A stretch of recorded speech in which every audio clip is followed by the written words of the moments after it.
London started as a small trading port on the Thames, then Rome invaded in 43 CE, calling it Londinium.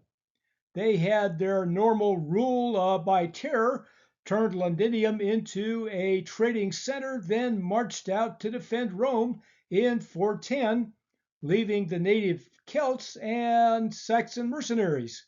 Trade stopped, barter returned, and London became a small local trading port again.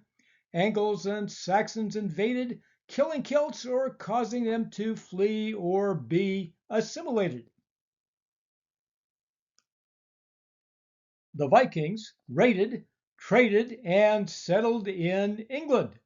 Vikings appeared by 835, sailing up the Thames, then attacked London in 843.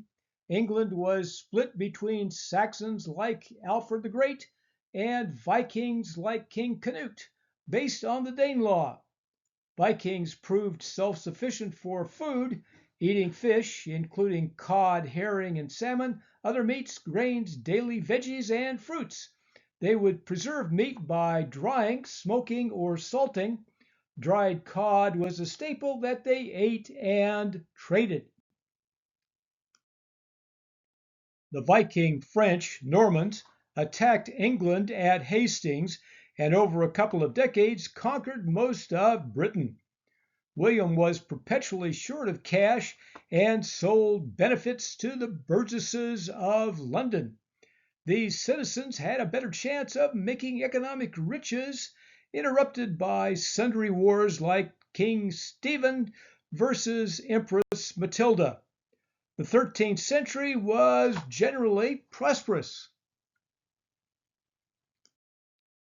Most of the things that could go wrong went wrong in the 14th century. It was the Great Famine of 1315 through 17, caused by floods and cold weather, a climate change thing. Starvation weakens people and makes them more susceptible to disease, so sure enough, the Black Plague was next, initially in 1348, then occurred a few times. Major port cities were hit the worst, meaning a disaster for London. There were 5 million people in England in 1300, then 2.5 million in 1400. There were only 1,100 knights and 10,000 esquires, those descended from knights but not knighted. Despite the hardship, taxes went up. If peasants were in bad shape, tough. The king had to invade France, so pay up. Given the total lack of compassion for peasants, the peasant revolt of 1381 was put down brutally.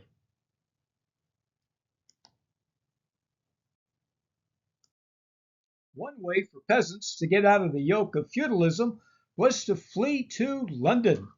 Stay a year and they were free. Surviving was another matter. Real skills worked.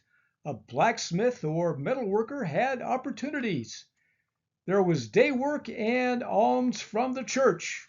Long before restaurants, there were places to eat, but usually for visitors like merchants and diplomats. Taverns were common and might serve bread, ale, wine, and meat. The taverns could be attached to inns and limited to guests only.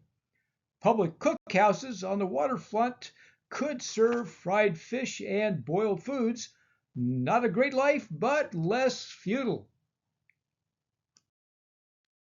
Peasants worked every day, but at least there was the Christmas holiday. It could last from the feast of St. Nicholas on December the 6th to Twelfth Night on January 6th. The Lord Mayor of London could throw a large feast with Christmas pie, with multiple meats, plus suet dried fruits and spices. Wassail was a brew of ale, apples, spices, and honey. More exotic fare would be available to elites like a goose cooked and then covered with the skin of a peacock. Enough about British thuggery. It's on to Italian, French, and more menacing behavior in food next time on Food History and Mystery.